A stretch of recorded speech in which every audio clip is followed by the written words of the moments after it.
जब कानून बना 2003 या 4 में, तब भी 204 रुपये मजदूरी थी। वो आज भी 204 रुपये मजदूरी है। कर्मचारी ने अपनी हड़ताल करके, आंदोलन करके या फिर इंक्रीमेंट लगा के उसकी 500 की तनख्वाह थी, वो 50,000 के आसपास गई है। लेकिन हमारी मजदूरी आज 20 साल पहले भी 204 रुपये थी और आज भी 204 रुपये। तो हम ये पूछना चाहते हैं इन जनप्रतिनिधियों से कि अभी तक ये मुद्दा क्यों नहीं उठाया। आज हम गुजरात जाते हैं, वहाँ पे हमको ज़्यादा पैसा मिलता है इसलिए जाते हैं ना। आज हमारे खेत में काम करवाते हैं तो 250 से 300 रुपये देते हैं, लेकिन सरकारी मजदूरी 204 रुपये है। 20 साल हो गए।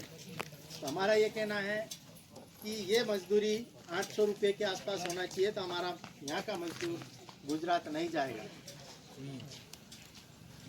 ये मुद्दा आज तक किसी नेता ने नहीं उठाया।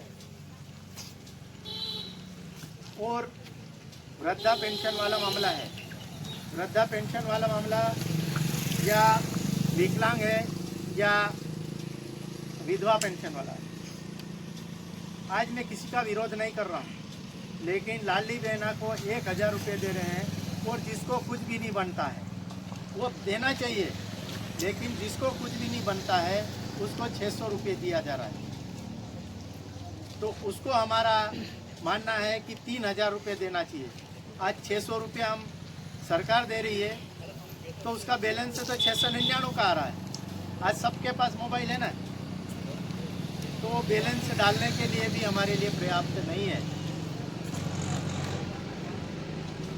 और यहाँ पे कोई मानकर बैठा होगा, कोई दानुक होगा, तो उनके लिए भी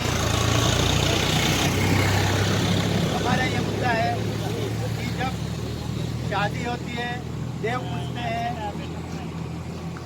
या कोई नुक्ता करते हैं, तो हमारे रीति रिवाज तो एक है, लेकिन हमको उसमें नहीं दर्जा दिया गया।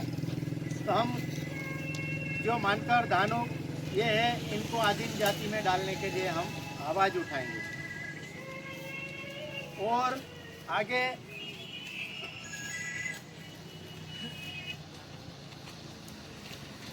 जो आंगनवाड़ी या सफाई कर्मी या और कोई व्यक्ति है जो छोटे से छोटा कर्मचारी है, उसको 5,000, 6,000 या 7,000 रुपये दिया जाता है। तो उसकी दिन की मजदूरी हम जोड़ते हैं तो 166 रुपये होती है, और हम मजदूरी के हिसाब से जोड़ते हैं तो 24,000 रुपये होते हैं। तो आज महंगाई के ज़माने में कम से कम छोटे से छोटे कर्मचारी की तनख्वाह या वेतन मानदेय 24,000 रुपये होना चाहिए। होना चाहिए कि नहीं होना चाहिए?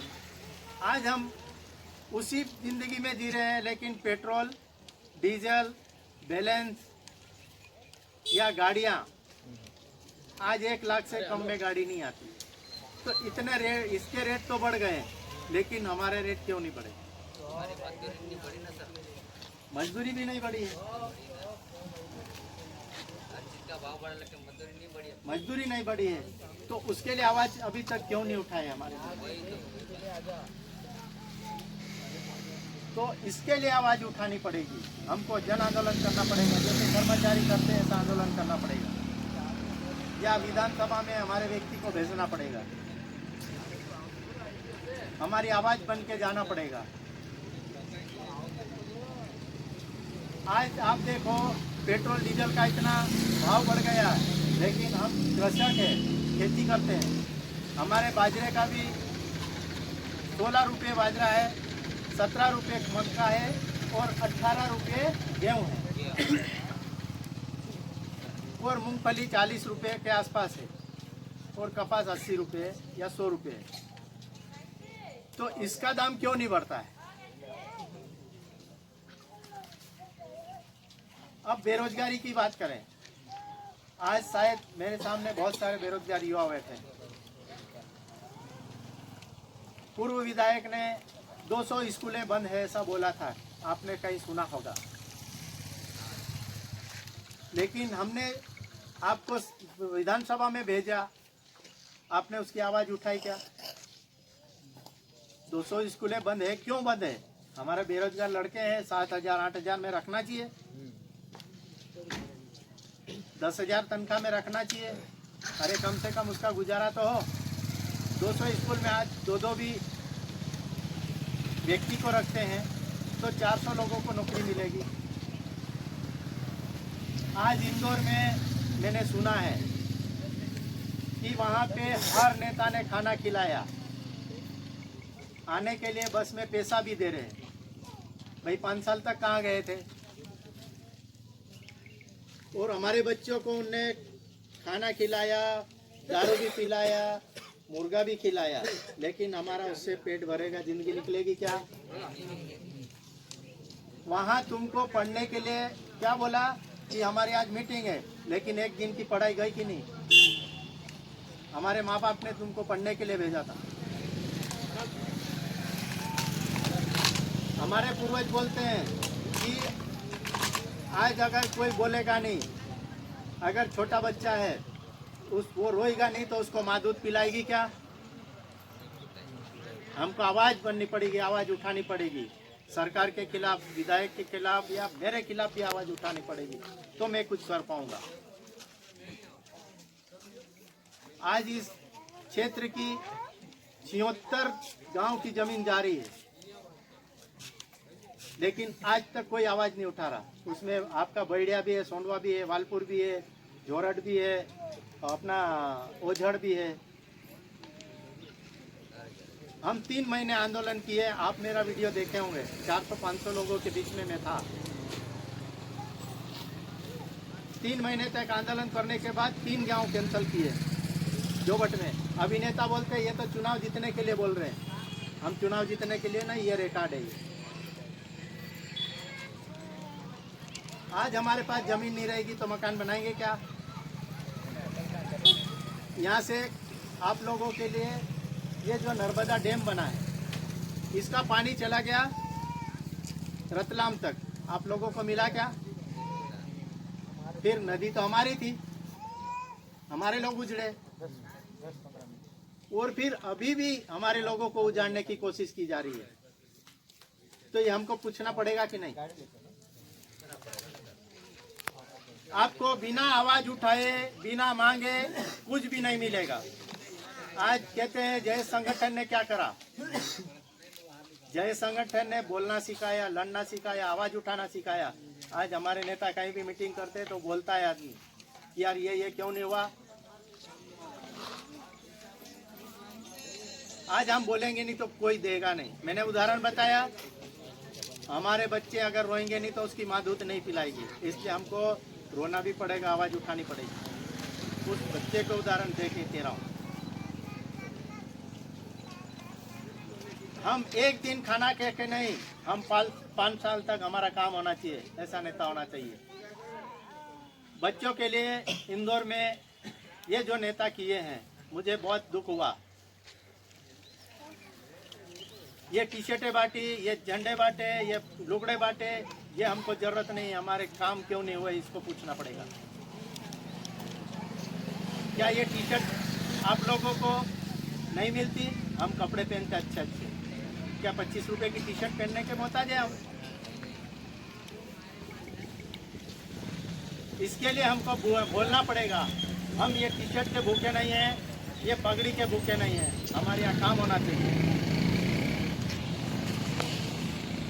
बोलो, कहना पड़ेगा कि नहीं? कहना पड़ेगा। किसी को भी सवाल पूछोगे तो उसका जवाब मिलना चाहिए। तो हम है कि हम पढ़े लिखे लड़के हैं, हम आवाज नहीं कर रहे और वो जैसा कह रहे वैसा हम जा रहे हैं। तो ये क्या है? पढ़े लिखे और अनपढ़ में क्या रहा?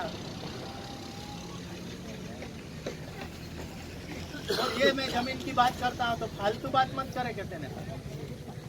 क्या जमीन जाएगी तो फालतू बात है?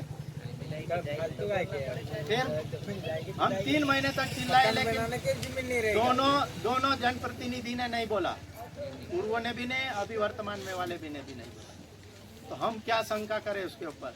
इसका मतलब इन्होंने दस्तखत करे, हमारी जमीन बेची है। आज इसमें लिखा है कि जहाँ पे भी खनन होगा उसके आसपास की 48 किलोमीटर की जमीन प्रभावित होगी। क्या आपके यहाँ बैरिया में खनन होगा तो आप प्रभावित नहीं होंगे? आपके पक्के मकान नहीं उधरेंगे ब्लास्टिंग होगा तो? कंपनी अभी शिवराज मामा आए थे, उनने क्या बोला, यहाँ पे बड़ी बड़ी कंपनी लगाएंगे। तो आप लोगों को क्या बोलेंगे कि तुमको कुछ नहीं आता, यानी बाहर के आदमी आएंगे काम करने, तुम प्रशिक्षित आदमी नहीं हो। बाहर के आते हैं, अभी भी तो बाहर के आ रहे हैं, बाहर के आ रहे हैं, अभी भी आ रहे हैं, आवाज बाहर के उठानी पड़ेगी कि नहीं हम यहाँ के हैं। अभी ये कंपनी में सर यहाँ चढ़ रहे हैं, स्कूल में चढ़ रहे हैं, तो हमारे गांव वालों को काम पे नहीं लगा रहे हैं। फिर बताओ, हमारे व्यक्ति को ठेका मिला क्या? ये माल है। प्लास्टिक बहुत ही हमारे यहाँ छोटे-मोटे तो ये चीजें आवाज उठाएगा कौन? हमारे कानून की रक्षा कौन करेगा?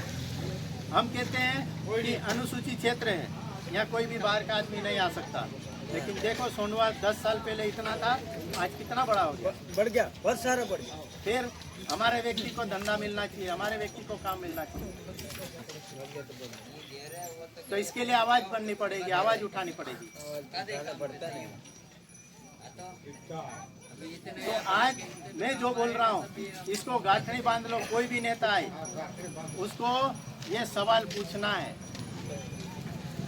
बढ़ता नहीं। हम तो हो गए 50 साल के हो गए, लेकिन हमारे बच्चों के लिए क्या? इसके लिए आवाज बननी पड़ेगी। आज मैंने देखा यहाँ रैली थी, पार्टी थी, हाँ, अभी हमारे लोग घर नहीं पहुंचे और यहाँ सब दारू पी रहे हैं। हम मत पियो ऐसा नहीं बोल रहे हैं, हम कचरे को भी धार डालते हैं और धार डालने के बाद एक गुट पीते हैं। सही। हम पीने के लिए मना नहीं कर रहे हैं, लेकिन ऐसा नहीं पीना कि हम घर भी नहीं जा पाए। सही। आप दिन भर थक गए, खाना खाने के पहले एक कप या एक गिलास पी लो, आराम से सो जाओ, दूसरे दिन फिर मस्त काम करो। लेकिन ऐसा नहीं, ये पार्टियां वार्टियां सब हमको बर्बाद करने पे तुली है। हमको समझना पड़ेगा, युवा पीढ़ी को समझना पड़ेगा। अगर युवा नहीं जागा, ये हमारी आखिरी पीढ़ी की लड़ाई है। अगर आगे नहीं लड़ पाए तो हम खत्म हो जाएंगे। तो इन बातों को ध्यान रखना। अगर आप इन बातों को समझते हैं तो हम मैदान में हैं, आपको पता होगा, व्हाट्सएप पे देख रहे होंगे। तो ये चीज़ें हैं और हमारे संगठन को मजबूत करना है, लड़ना सिखाता है, आवाज़ बुलंद करना सिखाता है और किसी के सामने सवाल करना सिखाता है। ठीक है, जौहर।